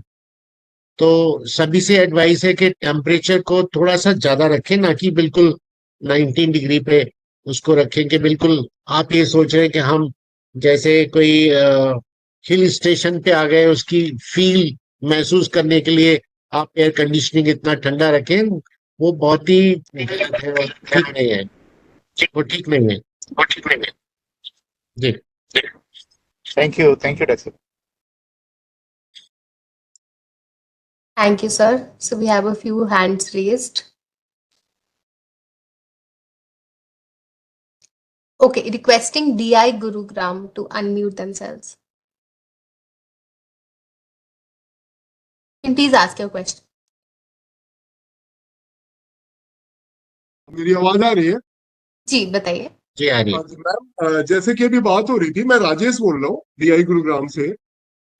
तो जो हमारे जो 90% स्टूडेंट्स है मैम, वो स्लम से आते हैं, मतलब झुग्गी झोपड़ियों से आते हैं. तो उनके लिए कोई एडवाइस है क्या? हमारे सेंटर पे तब तक तो सेफ सिक्योर है, मगर उनका जो है कि ऑलरेडी झुग्गी झोपड़ी से है, तो उनका ना शेल्टर भी ठीक नहीं है, आसपास का जो एटमोस्फेयर है वो काफी हीट है. तो उनके लिए कोई सजेशन है क्या आपके पास? Like to take this? UNICEF, I think UNICEF can also respond. Yeah. For poor children. Thank you for the question. बहुत ही इम्पोर्टेंट क्वेश्चन है, और हमारे लिए सबसे ज़्यादा समस्या ही यही है कि हमारा मेजॉरिटी पॉपुलेशन जो है वो इन्हीं जगहों पे रहते हैं, और इन ज़्यादा समस्या ये है कि हमें कूलिंग डाउन पीरियड नहीं मिल रहा है. दिन भर तो टेम्परेचर हाई है उसके बाद भी शाम में जैसे पहले होता था कि थोड़ा कम हो जाता था, एनवायरनमेंट कूल डाउन हो जाता था, तो because of higher construction and all of this happening, तो वो कूलिंग डाउन पीरियड जो है वो भी बॉडीज को अब नहीं मिल पा रहा है बिल्कुल भी। तो एक थोड़ा सा कॉस्ट, बहुत कॉस्ट इंटेंसिव नहीं है, हल्का सा उसमें एक्सपेंडिचर है कि हमने काफी जगह ये देखा है कि आप जो रूफ्स है, इवन दो पक्के रूफ्स नहीं है, वो टार वाले रूफ्स है, उसमें भी एक एफिशिएंट वाइट पेंट आता है। तो वो वाइट पेंट अगर इस्तेमाल करने में आए, उससे आपका एटलीस्ट इंडोर टेम्परेचर जो है वो अराउंड 2 to 3 डिग्रीज, हमने अभी तक हम मॉनिटर कर रहे हैं वो डेटा को भी, पर 2 to 3 डिग्रीज का डिफरेंस हमें एक साल में जितना पता चला है लोगों से कि वो आ रहा है। तो एटलीस्ट ये है कि उस लेवल का गर्मी से थोड़ी सी राहत मिलेगी। दूसरा, because of slum areas and all, ventilation जो है बिकम्स अ बिग प्रॉब्लम। तो वेंटिलेशन अगर एक भी, कम से कम एक खिड़की होनी चाहिए, तो जो खिड़की है छोटी है बड़ी है, उसमें अगर हम गीला कपड़ा टांग दे, हल्की सी हवा का रोटेशन वहां से करें, तो इट हेल्प्स। तीसरा है जो हम सेल्फ कर सकते हैं कि हम हल्का सा पानी छिड़कते रहे अपने ऊपर, जब कुछ भी हमारा इंफ्रास्ट्रक्चर रिलेटेड वो नहीं हो रहा है, तो सेल्फ उसमें ये है कि हम पानी छिड़कते रहे। पानी पीने की बात तो है ही डेफिनेटली, तो पानी छिड़कने से ऑन अ रेगुलर बेसिस या गीले कपड़े से पोंछने से अपने शरीर को हल्का फुल्का, armpits and neck and such areas जिनसे हेल्प मिलता है, तो that helps as a individual measure to be better prepared. इसी में मैं सिर्फ ये जोड़ना चाहूंगा कि हमारे यहाँ पर शायद स्लम में बहुत जगह पर पानी भी नहीं मिलता है, तो बड़ी दिक्कत होती है। तो अगर आपके पास में वो बच्चे आते हैं तो उनको सिखाएं कि दिन के वक्त में वो बिल्कुल बाहर ना निकले और अपने जो झुग्गी है उसी के अंदर रहें या किसी न किसी शेड में रहें, और किस टाइम में वो खेले, तो ये चीजें वो समझ लेते हैं बच्चे कि किस वक्त में उनको खेलना है और किस वक्त में उनको बिल्कुल नहीं खेलना है। और ये सलाह अगर उनके पेरेंट्स को भी बुला ले तो और अच्छा होगा। तो इतना हम कर सकते हैं कि कम से कम वो अपने आप को जो प्राइम टाइम है उसमें एक्सपोज ना होने दें और उनको उसकी इफेक्ट बता दें, और अगर कोई एक्सपोजर हो जाए तो फिर वो किस तरह से इमीडिएटली रश करे, ये ना कि वो घर पे ही उसका इलाज करते रहे। तो ये चीजें जो शायद काफी हद तक सहायक होंगी बच्चे को बचाने के लिए। सर अगर मैं दो बात और जोड़ूं, हम लोगों ने अभी रिसेंटली एक डिमांड सर्वे किया है और उसमें हम लोगों ने एक्सपर्ट से पूछा, लोगों से पूछा है कि भी उनके डिमांड्स क्या है। हम लोग हमेशा सप्लाई ड्रिवन इंटरवेंशन के ऊपर फोकस करते हैं ना ज्यादातर, कि भाई हम लोग उनको ये दे देते हैं तो इससे काम चल जाएगा, ये दे देते हैं तो ये संभल जाएगा, पर ऐसा होता नहीं है एक्चुअली। तो उन लोगों ने जो ये सारी चीजें बताई, कूल रूफ का बात किया आपने सर, वाटर अवेलेबिलिटी का बात किया, पर इन एडिशन टू दैट दो चीजें और मैं जोड़ना चाहूंगा। एक तो है कम्युनिटी कूलिंग फैसिलिटीज। स्लम्स के जो क्लस्टर्स होते हैं, तो हर एक जगह पर, हर एक स्लम्स के हाउस के अंदर तो हम लोग एसी या कूलर फिट नहीं कर सकते हैं, लेकिन अगर एक कॉमन असेंबली पॉइंट है जहां पर लोग आके बैठते हैं, मिलते हैं, दोपहर पूरा वहां पर ही वो सो भी जाते हैं, तो अगर ऐसे प्लेसेस के ऊपर प्रॉपर वेंटिलेशन शेडिंग करके वहां पर जो अगर उसको कूलिंग सेंटर बनाया जाए, तो जो दोपहर का जो पीरियड जो है वो बच्चे आराम से निकाल सकते हैं। तो एक कम्युनिटी शेल्टर का कंसेप्ट भी आया है कम्युनिटी के पॉइंट ऑफ व्यू से। और दूसरा है कि हम लोग सोचते हैं कि यार गरीब है तो गरीब को थोड़ा ना एसी चाहिए, उनको थोड़ा वाटर कूलर चाहिए, उनको थोड़े पंखे चाहिए, ये सब तो वो एफोर्ड नहीं कर सकते हैं, पर एक्चुअली उन लोगों ने डिमांड किया है। पर पता है प्रॉब्लम कहाँ पर आ रही है? प्रॉब्लम वहां पर आ रही है कि उनको फाइनेंस करने वाला कोई है ही नहीं, उनको वो बजाज वाला कार्ड मिलता ही नहीं है। वो अफोर्ड कर सकते हैं, मजदूरी करते हैं, हाउस के अंदर 4 लोग कमाते हैं, 2000 रुपया वो लोग दिन के कमा के लाते हैं, तो वो लोग लोन पे अफोर्ड कर सकते हैं, पर वो देने वाला कोई नहीं है। तो वो जो उनको लिंक करने का काम जो है वो बहुत बड़ा है। और कूलिंग इक्विपमेंट का मार्केट जो है वो इतना बड़ा होने वाला है इंडिया जैसे कंट्री में। वर्ल्ड बैंक ने तो खैर ऑलरेडी स्टडी भी किया हुआ है। तो हम लोग कैसे ये जो मिसमैच जो है डिमांड और सप्लाई के बीच में, तो वो हम लोग कैसे ब्रीच करें? अगर हम लोग ये कर पाए तो काफी हद तक हम लोग ये सारे इश्यूज को सॉर्ट आउट कर पाएंगे। Thank you. Thank you sir. आपकी बात से एक और चीज़ याद आई। अभी जोधपुर में एक सिटी एक्शन प्लान जो बना था वो इस साल लागू हो रहा है। तो मैं पिछले हफ्ते ही वहाँ थी जब हीट वेव एक्सट्रीम डिक्लेयर हुआ था। तो अभी वहाँ पे एक कूलिंग सेंटर बना है, ज़्यादा नहीं बना है क्योंकि इसी साल से चालू हुआ है, लेकिन वो कूलिंग सेंटर में हम लोग 2 से 3 दिन थे और एक कूलिंग सेंटर से इतना डिफरेंस आ रहा है।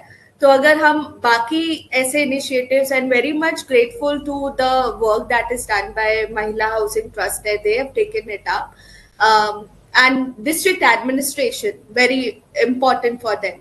So because they are very keen and they are implementing it, वो एक सेंटर से सुबह से लोग, और ऐसा नहीं है लोग बहुत देर बैठते, थोड़ी देर बैठते हैं अपना, एंड वहां पे भी एसी और ये सब का कूलिंग नहीं है। It is just based on sustainable methods. बड़े पंखे लगे हुए हैं जिनसे हवा का छींटा निकलता है। छोटा सा सेंटर है, सिर्फ बैठने की जगह दी गई है लोगों को। तो उससे भी काफी ज्यादा डिफरेंस आ रहा है। जो हमारे ऑटो रिक्शा वाले हैं, बहुत सारे एजुकेशनल इंस्टीट्यूशंस उसके पास है, तो बच्चे जिनका एग्जाम था उनके माता पिता, उनके भाई बहन वहां पे आके 2-3 घंटे बैठे जब तक उनका एग्जाम चल रहा है। तो ये सारी चीजें काफी मदद इनसे मिल रही है। अब मुझे आपकी बात से एक और एग्जांपल याद आ गया है। जब मैं ओडिशा में जो था, अब ओडिशा में काफी सारी इंटरेस्टिंग चीजें हुई है disaster in relation to disaster management. वहां पर साइक्लोन शेल्टर से 3-3 माले के साइक्लोन सेंटर से ऑलरेडी यू हैव इंफ्रास्ट्रक्चर, उसको सिर्फ कूलिंग प्लेस बनाने का जरूरत है। तो मतलब रूरल पॉपुलेशन भी वहां पर जाता है, लोग वहां पर पूरा अपना आफ्टरनून जो है वहां पर गुजारते हैं, मोबाइल भी वहां ही चार्ज करते हैं। तो ऐसे जो कम्युनिटी इंफ्रास्ट्रक्चर ऑलरेडी अवेलेबल जो है उसको हमको यूज करना चाहिए। और जहां पर साइक्लोन शेल्टर्स नहीं है, अरे यार स्कूल्स तो है ही, हम लोग स्कूल्स को कूलिंग सेंटर के हिसाब से देखा ही नहीं है। म्यूनिसिपल स्कूल्स कितने सारे होते हैं सिटीज में, तो बच्चों वहां पर जा सकते हैं, कूल डाउन हो सकता है वहां पर काफी सारे मतलब। पर हम लोग ऐसे सोचा ही नहीं है। म्यूनिसिपल कॉर्पोरेशन अगर सोचे कि भाई इन्हीं को स्कूल्स को ही हम लोग कूलिंग सेंटर्स बना दे, क्यों ना बनाए कम्युनिटीज के लिए। और जो म्यूनिसिपल स्कूल में जाते हैं वो गरीब घर के बच्चे ही जाते हैं। तो हमको वो उस दिशा में हमको शायद सोचना चाहिए। Thank you. Thank you, sir, and thank you, Chahek, for sharing some case studies हमारे साथ. I think it will be a good example जो हम take up कर सकते हैं, और initiatives that we can maybe talk on with the right partners to take on. Javed ji? Yes. This is Javed.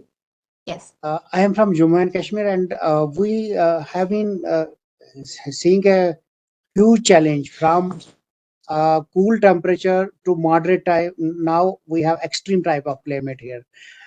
Earlier we were having lot of trees, but due to deforestation, lot of macadamization, the heat waves have very much increased.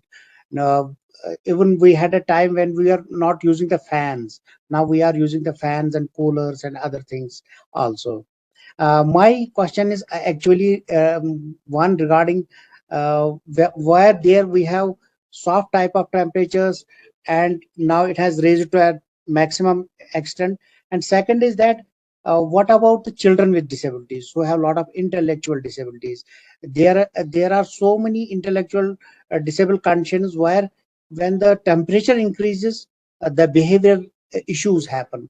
There is a lot of stress on the brain, and when we take these children to the various intervention centers, they become very harsh and their behavior is very much angry and little bit very sad. So are there any special type of treatments or whatever remedial factors are available to deal with such conditions where children with intellectual disabilities are facing a lot of difficulty due to the climate change and heat waves? Thank you, sir. So I think it is an important question क्योंकि सब states में वो the threshold of heat waves it's different. The heat shock is different. But I don't think we have such facility anywhere for disabled, particularly the mental. We don't have. We require, and we already know that extreme temperature, whether it's cold or heat, both affects the mentation. So, like the cooling, community cooling and all these things can have a special arrangement for the, children, such kind of children or disabled children like who cannot reach that. So when they are making, they should make it, in such a way where all kinds of children or people who are disabled can also avail. It should not be like, staircase where they cannot climb. So it should be suitable for all. So that is a requirement. And thank you for bringing this issue. I think we have to work on this more and more. Yes, sir. So I would also like to add that the next session that we have next week, we are going to be talking about the mental health impacts that heat waves can have. And I think उस session में we can also add this special a session on disability integration or inclusive measures for heat wave protection. So thank you, sir. Thank you for raising this important issue. We have one more question. Actually, we are running short on time. We have already exceeded our time limit anyway, but I think we can take one last question, and other questions you can send to us on our emails and also drop in the chat box, and we may take them up over mail or address them in our further sessions. DI Gurugram, sir, are you there? Do you want to ask something? जी ma'am, मैं ये बोल रहा था कि sir ने जो precautions बताए हैं, ये कोस्टल एरिया का तो समझ में आता है, मगर जैसे कि आपने सुना है दिल्ली या हरियाणा उससे रिलेटेड जो है ना, यहाँ पे एक्सट्रीम हीट होती है, तो जो सर ने प्रिकॉशंस बताए हैं उसे मुझे नहीं लगता कि यहाँ पे ये सुटेबल होगा। जैसा कि सर ने बताया, छोटा सा मैम ने बताया कि एक विंडो उसमें कपड़े वगैरह तो इनसिक्योर हो जाता है, विंडोज ऑलरेडी वो ऐसे अपने आप को कवर्ड करके रखते हैं, तो यहाँ पे थोड़ी सी प्रॉब्लम हो जाती है। और अभी का टेम्परेचर हमारे यहाँ का 47.6 डिग्री सेल्सियस है मैम। इस कंडीशन में हमें तो ठीक है, हमारे यहाँ पे इस कंडीशन में एसी और कूलर दोनों का दोनों ही काम करना बंद कर देता है, आप बिलीव नहीं करोगे। दोनों मतलब कोई फायदा नहीं है, एसी से भी और कूलर से भी गर्म हवा आती है। तो इस कंडीशन में हम समझ सकते हैं एक बिल्डिंग के नीचे है, मगर जो स्लम्स में है मैम उनके लिए अनबियरेबल हो जाता है, और पानी की समस्या उनके पास ऑलरेडी होती है। तो मतलब इस चीज में मैं गवर्नमेंट की तरफ से अभी तक और तो और आईसी मटेरियल भी यहाँ के लोकल जो स्टेक होल्डर्स है, आईसी मटेरियल उनके पास नहीं है कि हम मीटिंग्स वगैरह जो करते हैं उनमें डिस्ट्रीब्यूट कर सके। मैंने कई जगह विजिट किया है, मैं डीसी से भी मिला कि इसके रिगार्डिंग आईसी मटेरियल मिल जाए। तो मैम जो आप आईसी मटेरियल देना प्लीज हिंदी में देना, क्योंकि हमारे यहाँ पे ना हिंदी भाषाभाषी वाले ज्यादा है, तो हो सकता है कि उससे भी कुछ अवेयरनेस पहले एक दूसरे को बताए। थैंक यू सो मच, आपका सेशन बहुत ही अच्छा लगा मुझे। Thank you ma'am, thank you. Thank you sir. Sir हम लिंक शेयर कर देंगे चैट बॉक्स में, हमारे पास हिंदी के आईसी मटेरियल्स भी अवेलेबल हैं। ओके सर जी, और थैंक यू समस्या को बहुत अच्छे से बताने के लिए, क्योंकि हम जब भी बात करते हैं हमें लगता है हमारा काम चल रहा है और हम समाधान को डेफिनेटली हम समस्या समझते हैं, लेकिन हम समाधान पे भी बात करते हैं क्योंकि हम उस पे काम कर रहे हैं। पर with every day, the conditions that are happening, जो situations हो रही है, we need to keep on working and we need to keep on looking at the situations at a much larger aspect.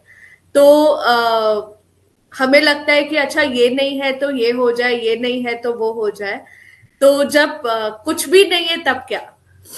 तो definitely the problem is much larger. और मैं आपको request करूंगी if possible आप अपना डिटेल्स डेजिग्नेशन अगर मेरे से शेयर करें, because I would like to meet you and discuss कि दिल्ली में और हरियाणा में आप ऑलरेडी क्या काम कर रहे हैं और क्या चल रहा है, क्योंकि मैं भी बहुत क्लोजली दिल्ली के और नेशनल लेवल डिपार्टमेंट्स के साथ काम कर रही हूँ, तो maybe we can talk about this, and अगर कुछ मदद हो पाए एमसीडी के साथ मीटिंग्स वगैरह की तो we can plan that. Thank you. Thank you, Mr. Heck. We'll share his details with you over mail. So thank you, everyone. I think we should close for today. I will now invite Hannah from Sphere India to give a formal vote of thanks for this session.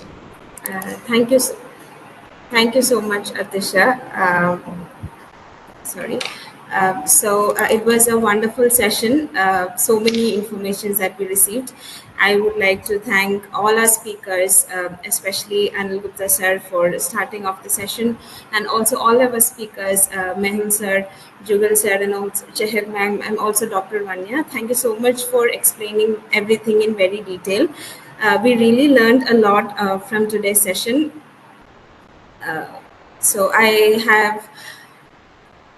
I hope everybody can see my screen. Yes. Okay. So we discussed about why are children more vulnerable, and also impacts that children can have on heat waves, impacts of schools on heat waves, and also some strategies, operational measures that schools can take up, and also individually people can take up recommendations. We learned about how it affects the early development of children, signs and symptoms, do's and don'ts. It was very informative. We are writing reports of every session, so that will be shared with you all. And also, as our previous participant was saying, we are creating session-wise IEC material on regional languages, so that will also be shared. So thank you all for attending our sessions. Once again, thanking all the participants. This is a series of sessions that we're doing, and our next session is on mental health and psychosocial impact because of heat waves. I know everybody is facing a lot of mental health problems like depression and whatnot. So we'll have experts who will be talking on this. So you can scan the QR code which is there in the screen, and you can register for a next session, and also you'll be getting the emails regarding this. Thank you, everyone. And also, I have seen one person in the chat box asking about heat islands. Our previous session was on heat wave impact on shelters. So you can go through that session. I will share the link here, and please feel free to reach out to us if you need any more information. So thank you all once again. Thank you to speakers, and a special thank you to moderator Atisha. Thank you so much for facilitating the session, and see you all next week, next Thursday. Thank you, everyone. Thank you. Thank you. Bye-bye.